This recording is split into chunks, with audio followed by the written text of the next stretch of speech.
Hello friends, welcome back to my channel. My name is Chelsea. You know that, I know that, and I'm just a lady with a bulldog, a camera, and far too many opinions. And one of those opinions is that when you post a video of a closet that is worth more than the average American home, you aren't sharing, you're provoking. And that fits perfectly into what the TikTok algorithm sees as gold, apparently, which is rage bait. And who is the queen of rage bait, or rather the queen of monetizing rage bait and somehow having it catapult her into a successful career? That is your best friend and mine, Mikayla Nogueiras. I had my closet professionally organized. We need to talk about how influencers like Mikayla have mastered, intentionally or not, which in this case with Mikayla, it is intentional, the art of overconsumption as content, because the TikTok algorithm isn't built to promote what's relatable necessarily. It's built to promote what makes people react. And nothing generates stronger reactions than money and luxury and the rage that it induces. We are watching a cultural shift before our eyes. The wealth display isn't a flex, it's a strategy. A $300,000 closet tour isn't an accident, it's not subtle, it's designed to make people envious, disgusted, amazed, irritated, judgmental, or triggered enough to just comment or share. And here's the key, the reaction doesn't matter, the engagement does. People like Mikayla don't care if you like the content or like the video or have a visceral reaction to it or love it. They don't care what your reaction is. They care that you don't scroll away. So whether the comment section says things like, get your bag, you earned it, or in support of this gross display of greed and wealth and overconsumption, or if it's people saying that they're not relatable, or this video called me poor, or other quite hilarious or sometimes relatably sad and humbling comments. Either way,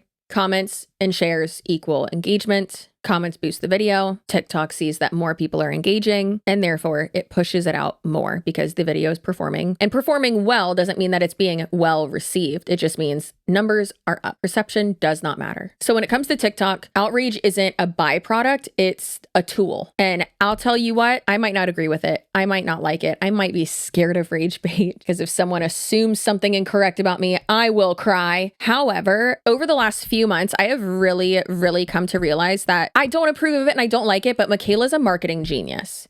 Do I think that she's possibly morally bankrupt? Absolutely. 100%. Do I think that her ethics regarding transparency and consumer protection, that the bar for that is quite literally in hell or deeper? Yeah. Absolutely. But from an engagement, numbers, analytics standpoint, she's really smart. Silent night, more like silent toys. Am I right? This video is sponsored by Bellesa, which is absolutely one of my favorite sponsors that we've had for quite a few years now. Bellesa's mission is to help everyone embrace, explore, and celebrate their sexual wellness, their sexuality. Just, have some fun. All right? And me and Bellesa, want you to have fun, okay? We want you to feel the fun, but not hear it, which is why today we are talking about their line of silent toys, their Whisper collection. So not only do we have the Whisper Vibe, the Whisper Rabbit, the Whisper Wand, and the Whisper Bullet. Excuse me, is this thing on? Everyone who signs up through the link in my description box will win a free Whisper Vibe or the viral sensation, the Rose toy, with any Whisper purchase. That is crazy. Did you hear me? Don't make me slap my mic with a vibrator again. I'll tell you what's what. Before we get into these details, let's go ahead and talk about how powerful these toys are. By the way, this is on the third highest setting, which is very powerful. And you can't even hear it. You can still just hear me. And I have it this close to the microphone. That's insane. I'm looking at my audio recording software right now. It's not even picking up the vibration, like the noise, because guess what? There isn't a noise. It's insane. So that was only the third speed, but it does have 5 speeds, which please work yourself up there, okay? Don't be starting out with the 5th speed right out the gate. Okay, girl, calm down, calm down. But that power is insane. And then we have the Whisper Rabbit, which does have that dual stimulation for you, and the Whisper Vibe and the Whisper Wand, just in case you want to switch it up while still getting your silent freak on. Listen, the only thing you're going to be hearing is you, not these. Like I said, take advantage of that giveaway in my description box. If you sign up using that link, you will receive either a free Whisper Vibe or a free Suction Rose toy with any Whisper purchase. So give yourself a little gift of a silent toy this Christmas. I'm so excited for you. You should do it. Thank you again, Bellesa, for sponsoring this video. And thank you to you guys for supporting my sponsors. Back to the video. Now, Mikayla Nogueiras recently posted, I say recently, it was probably like 2 or 3 months ago, posted 2 back-to-back shopping hauls where she absolutely slaying, looks beautiful, sitting on the ground, just snatched. And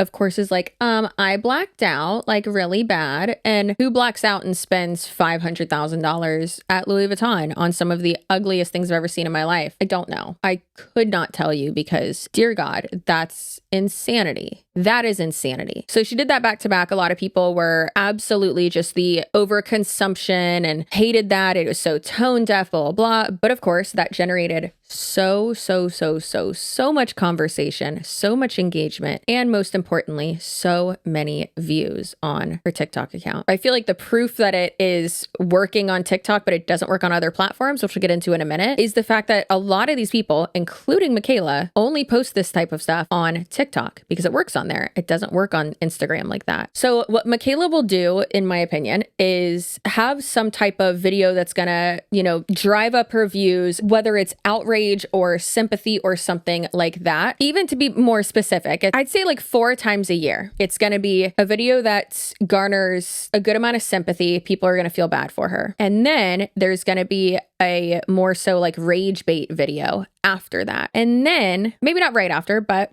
then within a understandable amount of time, I guess, then there's going to be a launch of some sort, an announcement of some sort. And in this case, it was those videos about her crying and which part of it did break my heart, but it's also like, girl, you are clearly using filters. Just stop it. But there's the videos of her crying, saying that like people say I use filters, I don't, and her crying on the internet and saying like she knows she's unattractive, which that was very sad. But then there's the giant mega luxury hauls, part 1 and 2 that she did. And then just like clockwork, just as expected, an announcement of a collab or something, and that was POV Beauty, the beauty-related extension of her makeup skin prep products that can be used in conjunction with that. So I assume that after this video, we will see another product launch of some kind, because this excessive, ridiculous video of her showing what I assume is an undisclosed ad, a sponsorship of this company coming in and setting up and like organizing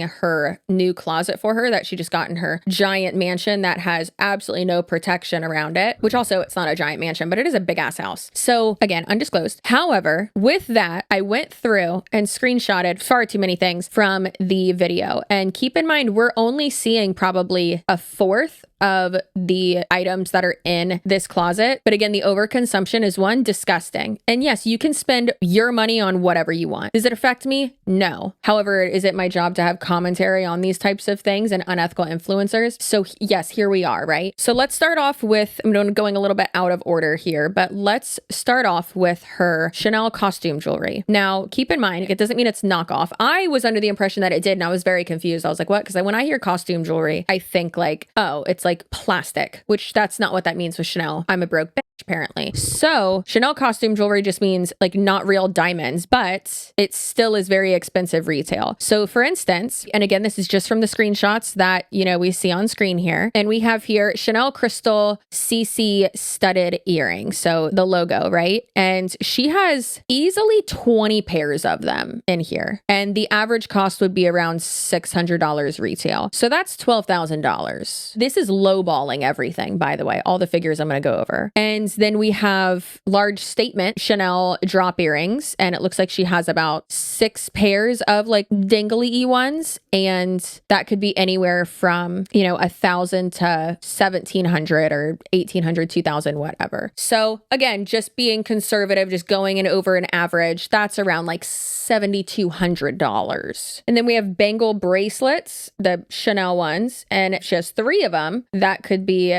around $5,400. And then we have Chanel pearl necklaces with a CC pendant. Looks like she has 2 of them. So that would be around $4,000. I'm like choking over these numbers. And then Chanel chain with pearl brooch and pins, possibly. Again, some of these things are like jumbled up, so I can't tell, but that would be around $6,000. I just can't imagine. She could literally buy my house with everything that's in here, like 2 or 3 houses of mine. Let's go over Prada bags, because who needs a bunch of bags that look exactly the same? I'm going to say the same joke when we get to the Chanel portion of this video. So we have some Prada bags. There's the brown suede Galleria one. That's around $3,600. Another Galleria one, but the leopard pony hair one, because who doesn't want to shave a horse? And that is, let's say, 4,500-ish. And then another horsehair one, same price, a black Galleria one, because you gotta have 3 of the same purse, you know? And that's about 3,600. It makes me have to poop. It's making my butthole pucker, not in a nice way. Green Prada Galleria medium bag, 3,600. A bucket bag, 2,600. Blue crystal shoulder bag, around $4,000. A black shoulder bag, around $2,500. Who wants another Galleria bag? Mikayla does. And so that's another 3,600. The one with the monochrome top handle, 3,500. White fur shearing re-edition shoulder bag, which is hideous, almost $2,900. And then another, the like little mini white one, which that bag's like a classic, don't get me wrong, but $2,400. So the subtotal of Prada here, just bags, and that's just with those 2 screenshots, and this is on the low end, would be just over $43,000.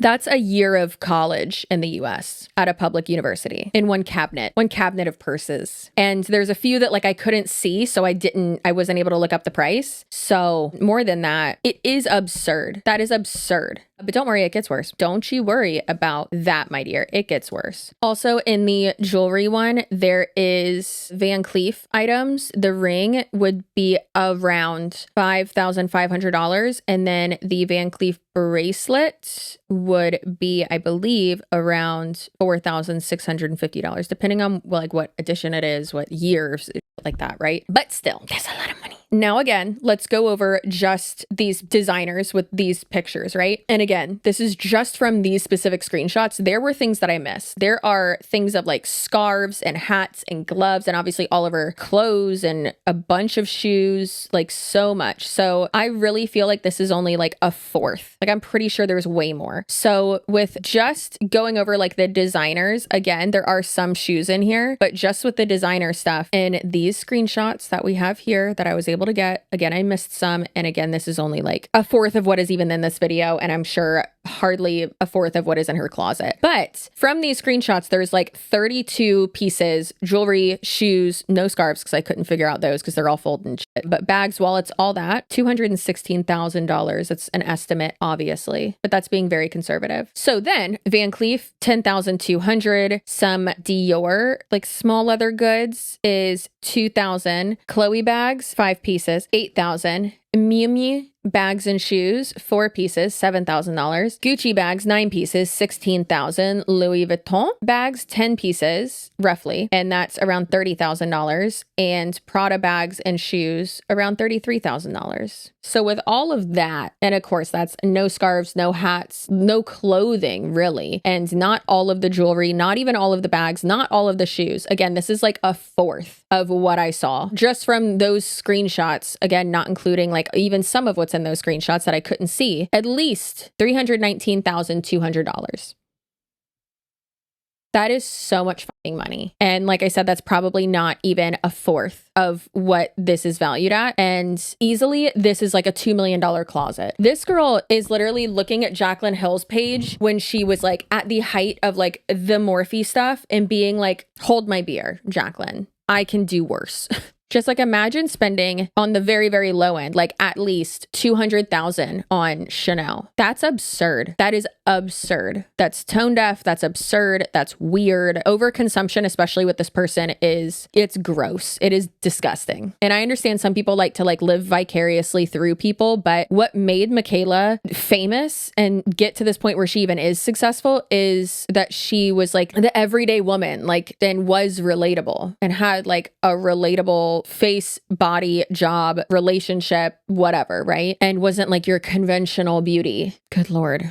But who needs to be relatable when you can have 45 Chanel bags that are all black and look exactly the same, just in varying sizes? Exactly. The choice is easy. Now, listen, do I love a good organization moment? Do I like find satisfaction in like seeing all of that, things just being put away, stuff like that? Yes. Was my first thought when I saw this, holy shit, That's ridiculous. Absolutely. Do I love a designer moment? Hell yeah, brother. I do love it. Love seeing a woman be successful. Not a huge fan of the overconsumption. And I think that that's like just really, really gross. But also my 1.5 thought, my not even second thought was, are you trying to get robbed? Someone's coming to get you, girl. For someone who doesn't live in a gated community, someone who, you know, lives on, I don't want to say like a high traffic corner, but like, I don't live there, so I don't know, but like from what people have posted, it does seem like that. But who doesn't have even like a gate or wall around their house, and someone who has subscribers and people coming to her front door and then encourages that.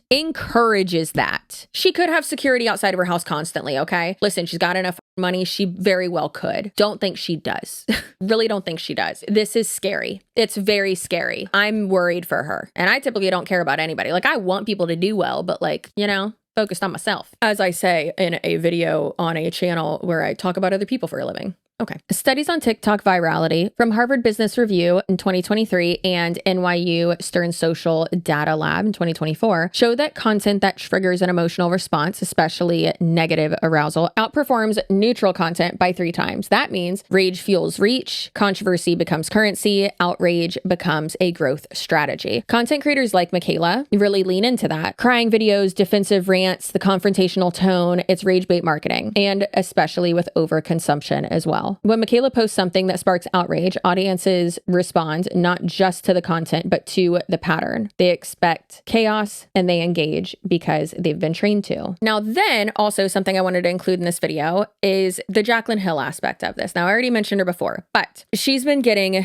I mean, when is she not getting backlash, right? But she's been getting backlash because she was on TikTok saying something along the lines of, and we'll play it in a second, talking about how like it's discouraging that her engagement on TikTok is so low, right? Let's go ahead and play that. I want to talk about something that I feel like maybe is a little controversial, maybe not, but I feel like no one really talks about it on social media. At least I don't see this conversation being had, but I think about this every day. And this is coming from like an old school beauty content creator. I started on YouTube 14 years ago. Like, that is insane. I have been here for every single era, consistently uploading, downloading every new platform, like watch the birth of TikTok. You know, like I remember when Instagram became a thing, I was already on YouTube when Instagram became a thing, and I downloaded Instagram, and like, it was like this new app and we were posting the square photos. Like, I've been here for all of it. And I feel like we're in such a weird place on social media as content creators where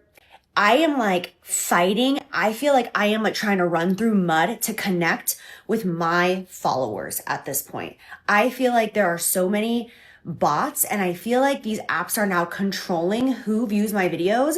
And I feel like I get punished and penalized for not showing up and creating all the time, in the sense of, I took off, like, I didn't post a TikTok, I think, for like a week and a half, 2 weeks, maybe. Like, sorry, shit, life happens. I've been doing this for 14 years. Maybe I'm a little burnt out, God forbid.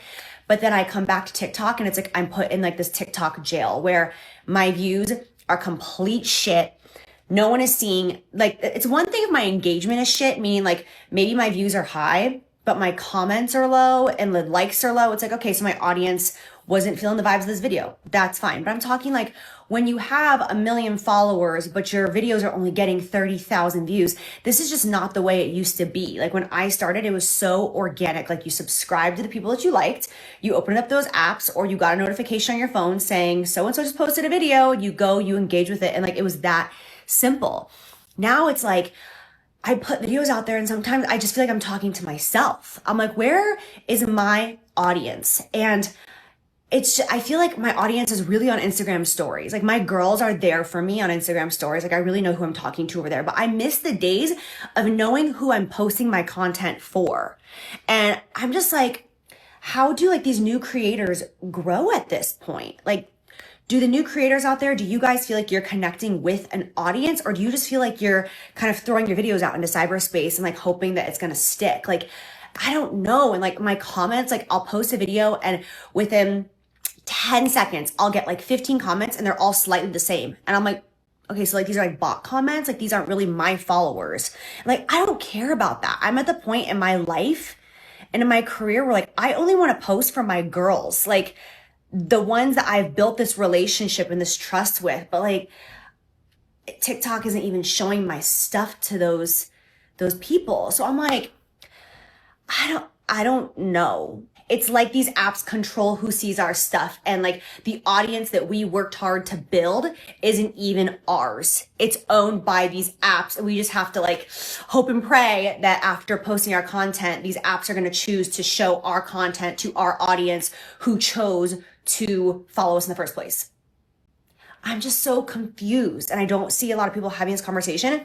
This will probably put me in TikTok jail for like the next 6 months. So if you see me, hi, I love you and I miss you, and that's it. Now, people are calling her out of touch, tone deaf, things like that. And also other quite large TikTok accounts are saying like, well, you just posted, you know, about this or that, or, you know, really unrelatable content. And TikTok likes relatable content, and your followers probably like that too. So I started to think, I was like, what would I want to see from Jaclyn? And I would like to see less produced content on TikTok, because I've learned as a content creator myself, but also a viewer, that content that isn't as produced and like professional performs better on TikTok, opposed to the more produced content that performs better on Instagram. Now, for instance, she says that she's doing her like going Christmas shopping or doing like Christmas decorations with her mom or something like that. Basically, whatever she's putting on her Instagram story, that should go on TikTok, right? Because that is more authentic. That is more like, come along with me and do this with me. And it's like little vlogs and stuff, right? But I think that, you know, she doesn't necessarily do that. And I can find myself falling into that too, being someone who is used to like YouTube content and built their main platform and like main career from YouTube. I think that that's clearly the difference there. Personally, I'd like to see her like redoing her backyard. I like to see shit like that.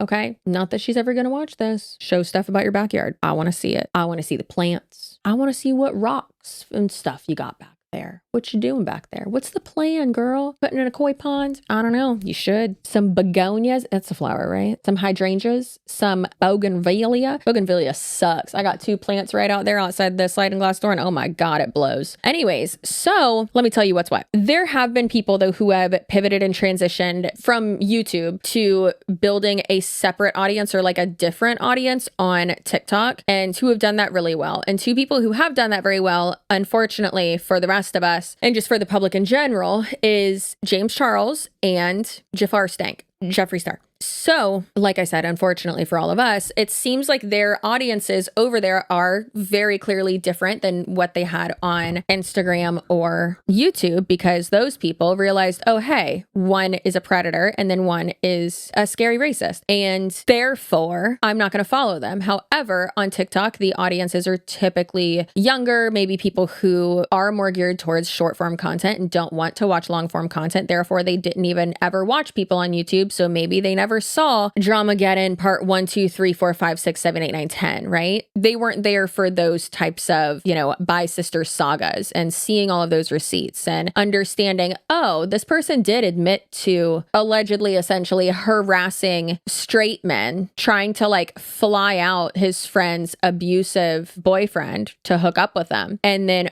also trying to silence victims, and then also direct messaging minors and asking to see their armpits for sexual reasons. Ew. But thanks to TikTok, they are in luck, because the algorithm moves so quickly, unfortunately, that most controversies and things of the past, that process is really sped up. Whenever people say things like, oh, well, the news cycle is going to cycle, that on TikTok is like times 10. It is so quick. A week can pass and people forget about things. Or because of how the algorithm works, people just don't even know things or don't even see things. That's why it's so easy to build a following on TikTok. Not only that, but scam people on TikTok or regain trust on TikTok from people, because the attention span is abysmal, and it's easy to win people back when they don't remember why you were canceled in the first place. All right, friends, that's actually going to be it for this video. If you made it this far, probably wasn't too far, because I don't think this video ended up being that long. Either way, your butt so good. That was too breathy. I'm very sorry. I'd like to formally apologize. That was atrocious. You know what's not atrocious? Them cheeks. And did you know that if you subscribe to my YouTube channel, that means that I give you a little pep talk. I tell you that you're hot. I tell you you're important. I tell you you're so smart and beautiful and kind and valuable and your feelings are valid at the end of all my videos. Not like that specifically, it usually changes up. But if you're not subscribed, you're dead to me, and you're gonna have the grossest hangnail and a sty and hemorrhoids and possibly pinworms and norovirus. Get that Zofran on lock, girl, because oof, don't trust a fart. You're probably gonna shart your pants if you aren't subscribed to me. But the good thing is, other than Zofran, it's a quick cure. Who needs a vaccine when you can just subscribe to my channel? There's not a vaccine for norovirus, right? No. If so, can I get it? I don't ever want that again. Trauma. So just subscribe to my channel. If you don't leave a comment, I'm going to start screaming and not stop until the next video. So I hope you enjoyed. Remember to stay spicy, feral, maybe a little bit delusional, and I will see you in my next video. Also, hey, did you know that Elizabeth season 2 is out? And truly, it's great. It's very well put together. It's wonderful. I'm obviously biased because I've made it, but how is this woman not in prison? How? No clue. So go ahead and watch that wherever you listen to your podcast, except for on YouTube, because guess what? We've given up. It's not going to go on there. Listen on Spotify, Apple Podcasts, all of those places, and I will see you in my next video. Goodbye.